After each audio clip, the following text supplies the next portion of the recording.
નમસ્કાર વિદ્યાર્થી મિત્રો, હું ચિંતન મારિયા ઓટોમેટિવ સબ્જેક્ટના સ્ટાન્ડર્ડ 10ના યુનિટ પહેલું તેમાંનું સેશન પહેલું કુલિંગ સિસ્ટમ વિશે આપણે અહીં ચર્ચા અને શીખવાના છીએ.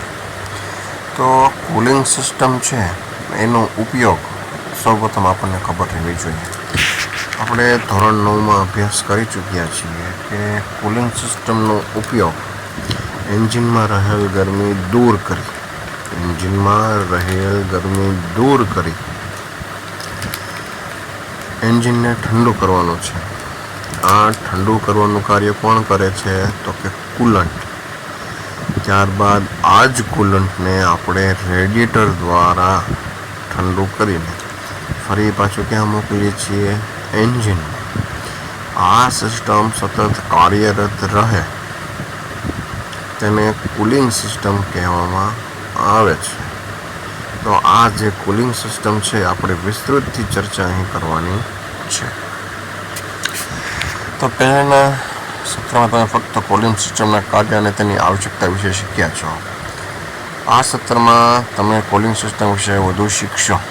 એન્જિન સિલિન્ડરમાં બળતણના દહન દ્વારા ઉત્પન્ન થતી બધી ગરમી ક્રેન્કશાફ્ટમાં ઉપયોગી શક્તિમાં રૂપાંતરિત થતી નથી. બળતણ ઉર્જા માટે વિશિષ્ટ વિતરણ નીચે આપેલું છે. એટલે કે આપણે જે ફ્યુલ બાળીએ એમાંની અમુક એનર્જી છે એનો વ્યય થતો હોય છે.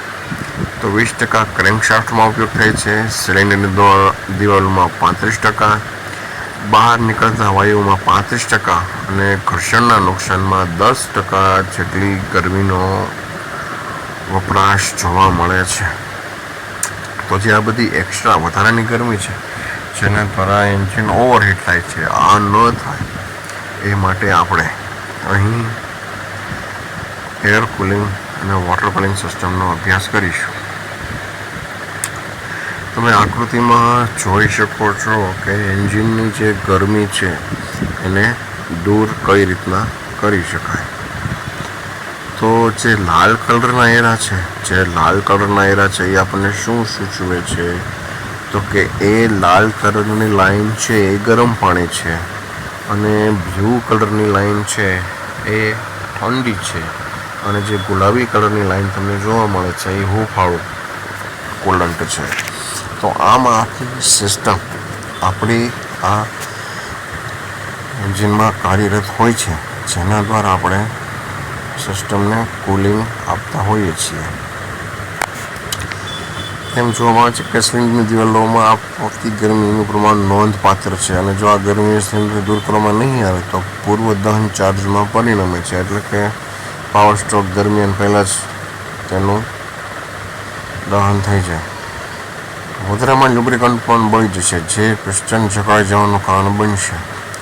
વધારે ગરમી સિલિન્ડર સામગ્રીને પણ નુકસાન પહોંચાડે છે. ઉપરોક્ત પરિબળને ધ્યાનમાં રાખતા એવું જોવા મળે છે કે સિલિન્ડરની દિવાલો વધુ પડતી ગરમીને વિખેરવા માટે યોગ્ય માધ્યમ પૂરા પાડવા જોઈએ જેથી અમુક મર્યાદાથી નીચે તાપમાન જાળવી શકાય. એન્જિનમાં 70થી 85 ડિગ્રી સેલ્સિયસ તાપમાન શ્રેષ્ઠ પ્રદર્શન આપે છે જેને મહત્તમ તાપમાન મર્યાદા કહેવામાં આવે છે. મહત્તમ તાપમાન મર્યાદા એન્જિનમાં સંપૂર્ણ મરામત કાર્યક્ષમતામાં સૌથી વધારે હોય છે. એટલે કે એવરેજ ટેમ્પરેચર છે સારી કન્ડિશનમાં કેટલું આપણને આપે છે? 70થી 85 સેલ્સિયસ. આની વચ્ચે જો આપણું એન્જિન રહે તો આપણને એનું કાર્યક્ષમતા સારી જોવા મળશે. હવે આપણે આવે છે ઠંડકની અલગ અલગ પદ્ધતિઓ. કઈ વસ્તુ દ્વારા આપણે એને ઠંડક એટલે કે કુલિંગ આપી શકીએ. ઓટોમોબાઈલ એન્જિનમાં ઠંડક ઉપયોગમાં લેવામાં આવતી વિવિધ પદ્ધતિઓ આ પ્રમાણે છે. તેમાં સૌથી પહેલું છે એર કુલિંગ. આ પદ્ધતિમાં સામેલ મૂળભૂત સિદ્ધાંત એ છે કે જ્યાંથી ગરમી દૂર થવાની છે ત્યાં ગરમ ધાતુની સપાટી પર સતત પ્રવાહી થવાનો પ્રવાહ રહે અને ગરમીનું વિસર્જન નીચેના પરિબળો પર આધારિત હોય છે. હવે તમે જોઈ શકો છો કે આપણા ટુ વ્હીલનું એન્જિન અહીં આપણે આપેલું છે. એમાં તમે જોઈ શકો છો કે બહારની બાજુ પર શું આપેલું હોય છે? ફિન્સ. તમને આવી ફિન્સ તમારા ઘરમાં અડધાની, એકની કે દોઢની જે મોટર હોય તેમાં પણ જોવા મળશે. એનો સિદ્ધાંત એમ છે કે સિલિન્ડર વોલની જે દિવાલ છે તેમાંથી સતત શું થતું હોય છે, ગરમીનું પ્રસરણ થતું હોય છે. તેની સાથે આ શું આપેલી હોય, ફેન્સ આપેલી હોય. એટલે ગરમીનું સતત વિસ્તરણ ક્યાં થશે, તો કે આ ફિન્સમાં. એવા ફિન્સ જે ક્યાં આવશે, તો કે હવાના સતત સંપર્કમાં આવશે. હવાના સતત સંપર્કમાં આવવાથી તેની ઉપરની ટીપ છે, ઉપરનો છેડો છે, કેવો થતો જશે, ઠંડો. એટલે તાપમાનના ફેરફારને આધારે ગરમીનું સતત પ્રયાણ ક્યાં રહેશે, આ ટીપ તરફ થતું રહેશે અને ત્યાંથી આપણે ગરમીને દૂર કરતા રહીશું. આ છે એર કુલિંગ મેથડ. તેમાં હવાના સંપર્કમાં ધાતુનું ક્ષેત્રફળ આધાર રાખે છે. હવાનો સામૂહિક પ્રવાહ દર એટલે કે હવા કેટલી આવે છે તે આધાર રાખે છે. ગરમ સપાટી અને હવા વચ્ચેના તાપમાનનો તફાવત કેટલો છે એ પણ આધાર રાખે છે. એન્જિન માટે વપરાયેલ ધાતુની વાહકતા કેટલી છે એ પણ એમાં અગત્યનું છે. આ બાબતોને આધારે એર કુલિંગ સિસ્ટમ કામ કરતી હોય છે. કોપર, એલ્યુમિનિયમ, સ્ટીલના એલોનો ઉપયોગ ગરમીના સ્થળાંતરમાં સુધારો કરવા માટે આવે છે, કારણ કે તેની થર્મલ વાહકતા વધારે સારી હોય છે. એટલે આકૃતિમાં તમે જોયું કે જેમ જેમ તેની ટીપ ગરમી દૂર થશે તેમ તેમ ગરમીનું પ્રસરણ તેની ટીપ તરફ થતું રહેશે અને આપણને એ જ કુલિંગ થતું જોવા મળશે. ત્યાર પછી આવે છે કુલિંગ વોટર કુલિંગ. વોટર કુલિંગમાં એન્જિનમાં સિલિન્ડરમાં પાણી જેકેટથી ઘેરાયેલો હોય છે, જેના ઠંડક પાણી વહી જાય અને ગરમી સિલિન્ડર દિવાલમાંથી પણ વહે છે, જે રેડિએટરમાં જાય છે, જ્યાં તેની ગરમી હવામાં ગુમાવે છે. પાણીની કુલિંગ સિસ્ટમ બે પ્રકારની હોય છે, થર્મોસિફોન પદ્ધતિ અને પંપ પરિભ્રમણ પદ્ધતિ. આપણે આગળ આકૃતિમાં દેખાડ્યું હતું એ શું હતી, થર્મોસાઇફન મેથડ. આ તમને અહીં જુઓ છો એ થર્મોસિફોન અથવા સાઇફન મેથડ છે. આ સિસ્ટમમાં આમાં શું હોય તો કે 4 એન્જિન સિલિન્ડર બ્લોક આપેલા છે, રેડિએટર આપેલું છે અને ફેન આપેલું છે. હવે આમાં કેવું થાય કે આમાં કોઈ પંપ આપેલો હોતો નથી.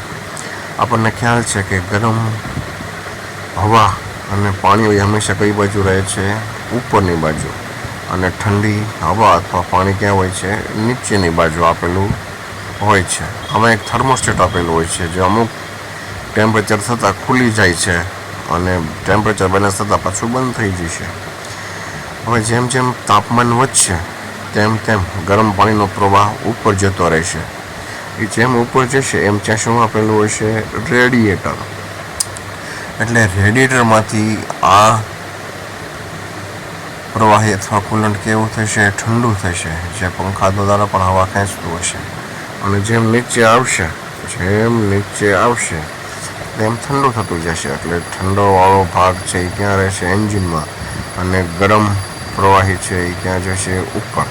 એમાં આ સિસ્ટમ છે એ સતત કાર્યશીલ રહેશે અને આપણા એન્જિનને ઠંડુ કરતી રહેશે.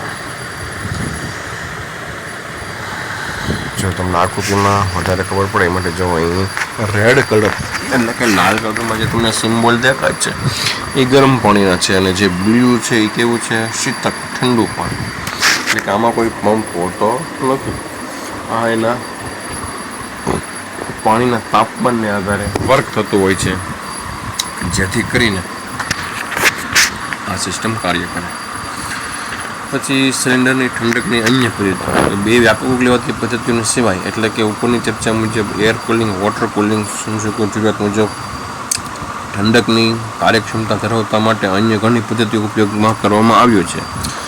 તે પદ્ધતિઓ આ પ્રમાણે છે તો કે પ્રવાહી ઠંડક. કેટલીક વાર પાણીના બદલે અન્ય પ્રવાહી જેનો બોઇલિંગ પોઈન્ટ વધારે છે એન્જિનની ઠંડક માટે વપરાય છે. ઉદાહરણ તરીકે ગ્લિસરીન અને ઇથિલિન ગ્લાયકોલ. બેના બોઇલિંગ પોઈન્ટ કેટલા છે તો કે 290 અને 195. આ બોઇલિંગ પોઈન્ટ પ્રવાહીની ગરમીને પરિણામે ઠંડકનું વજન વધારતી ક્ષમતા વધારે છે અને તેની હીટનું પ્રમાણ ઘટ્યું છે. આપણું ખબર છે કે પાણીનું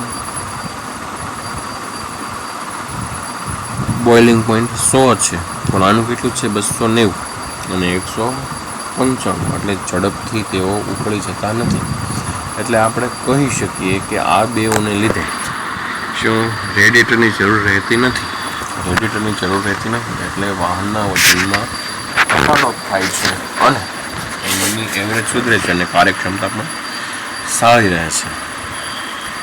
ત્યાર પછી આવે છે પ્રેશર શિલ્ડ, એટલે કે દબાણની ઠંડક અને રેડિએટરના વજનમાં ઘટાડો અને ઊંચા સંચાલન તાપમાન લીધે એન્જિનમાં થર્મલ કાર્યક્ષમતા સાથે પાણીના બોઇલિંગ પોઈન્ટ ઊંચા દબાણો વધારવામાં આવે છે.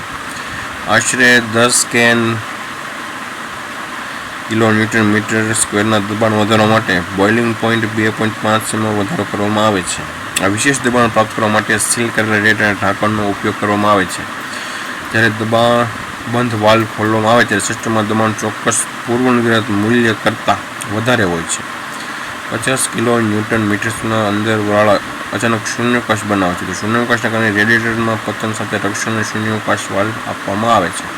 હવે શું છે કે આપણે જે રેડિએટર છે એમાં કેપ આપેલું હોય એ પ્રેશર સાથે બંધ કરવામાં આવે તો 2.5 સેન્ટીગ્રેડ તાપમાનમાં ફેર પડે છે, જેને લીધે આપણને શું થાય તો કે પાણીના ઉત્કલન બિંદુમાં આપણને 2.5 સેલ્સિયસનો ફાયદો થશે. એમાં સિસ્ટમ આપણને કહેવા માગે છે. કેટલાક એન્જિનમાં ઓવરફ્લો પાઇપલાઇનને બદલે વિસ્તરણ જળાશય પ્રદાન કરવામાં આવે છે.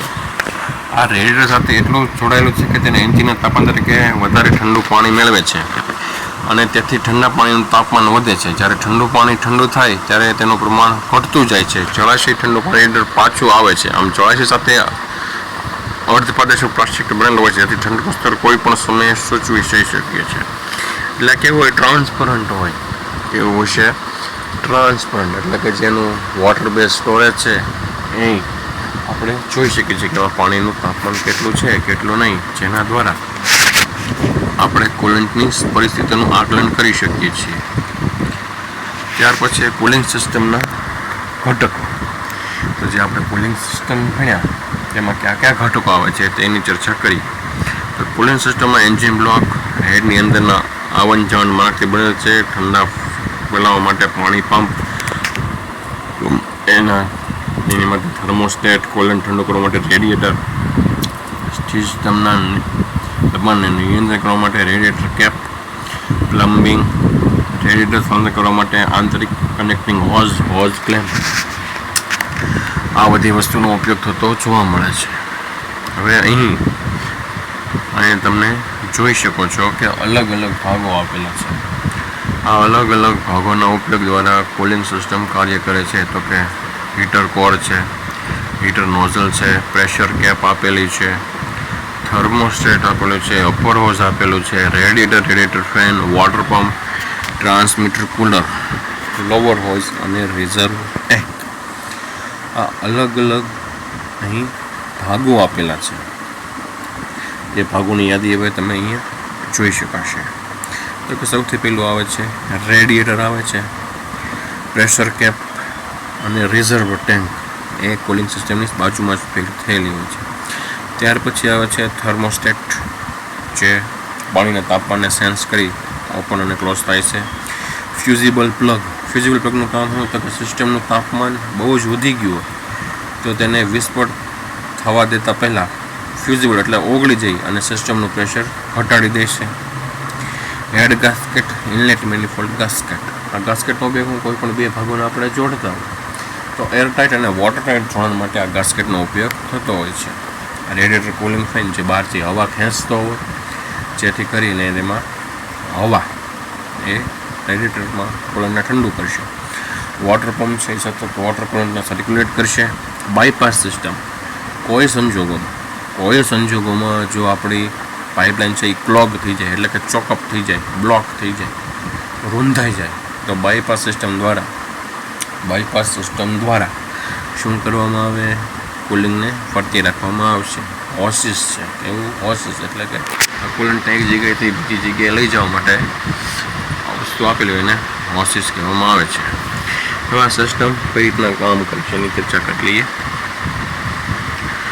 તો કે કુલિંગ સિસ્ટમ એન્જિન બ્લોક અને હેડ્સના માર્ગ દ્વારા પ્રવાહિત કુલન્ટમાં મોકલી કામ કરે છે. જેમ કે કુલન્ટ આવન જાવનના માર્ગમાંથી પસાર થાય છે, એન્જિનમાંથી ગરમી ખેંચે છે. ગરમ થયેલ પ્રવાહી પછી રબરની નળી દ્વારા કારની આગળ રેડિએટર જશે. રેડિએટરની પાતળી નળીઓમાંથી તે વહેતું હોવાથી ગરમ પ્રવાહીની કારની આગળની નળીઓમાંથી એન્જિનના ડમમાં પ્રવેશ કરતા હવા પ્રવાહી ઠંડુ થાય છે. હવે જે રેડિએટરની જે નળીઓ હોય ને એનું એ બ્રાસની હોય, એટલે કે તાપમાનમાં શું કરે, ઝડપથી ઘટાડો, હળવી હોય અને તાપમાન જલ્દી ગુમાવી બેસે એ ટાઈપની હોય છે. એકવાર પ્રવાહી ઠંડુ થાય એટલે તે વધુ ગરમ ગ્રહણ કરવાનું એન્જિન પાછું આવે છે. પાણીના પંપ દ્વારા પ્લમ્બિંગમાં છુપાયેલ માર્ગ આ સિસ્ટમમાંથી પ્રવાહી ખસવાનું કામ સતત કાર્યરત રહે છે. એટલે આ સિસ્ટમ શું કરે, એક પાણીનો પંપ આપેલો હોય જેના દ્વારા શું થતું હોય કે આ પ્રવાહીને અંદર અને બહાર એ ફેરવતા હોય છે. કુલન્ટ અગાઉથી નક્કી કરેલા ચોક્કસ તાપમાન પર રહે તેની ખાતરી કરવા માટે એન્જિન અને રેડિએટરની વચ્ચે એક થર્મોસ્ટેટ મૂકવામાં આવે. હવે થર્મોસ્ટેટ છે અગાઉ નક્કી કરેલું તાપમાન હોય એ આધારે વર્ક કરતું હોય. જો કુલન્ટ તાપમાન નીચે આવે તો થર્મોસ્ટેટ કુલન્ટના પ્રવાહીને રેડિએટરમાં અવરોધે છે, એટલે કુલન્ટને રેડિએટરમાં જવા ન દે. જ્યારે એ તાપમાન પહોંચે ઓવરહીટિંગ ત્યારે જ એ ખુલશે. તેના બદલે પ્રવાહી દબાણ કરી બાયપાસ સિસ્ટમમાં સીધું એન્જિનમાં પાછું મોકલવામાં આવે છે. કુલન્ટ નક્કી કરેલા તાપમાન સુધી પહોંચે ત્યાં સુધી આ રીતે ફરતું રહેશે. તે સમયે થર્મોસ્ટેટ વાલ્વ ખુલશે અને કુલન્ટમાં રેડિએટર પાછું જવાની પરવાનગી આપશે. હવે તો છે શું, પાણી એટલું ગરમ જ નથી જોયું તો શું કરશે, બાયપાસ સિસ્ટમ દ્વારા શું થશે કે એ પાછું એન્જિનમાં જશે અને એને કુલન્ટ કરતું રહેશે. આ પ્રમાણે આખી સિસ્ટમ છે એ કાર્ય કરતા રહેતી હશે. તો વિદ્યાર્થી મિત્રો, આ સેશનમાં આપણે કુલિંગ સિસ્ટમના ભાગો, તેમની પદ્ધતિઓ અને તેની વિશે ચર્ચા કરી. આ સત્રમાં આપણે જે બધું ભણ્યા, જે શીખ્યા, એ તમને માહિતી ચોક્કસ કામ આવશે. તો વિદ્યાર્થી મિત્રો, ફરી પાછા એક વિડીયો સાથે નવા સત્રમાં ચર્ચા કરીશું. ત્યાં સુધી નમસ્કાર.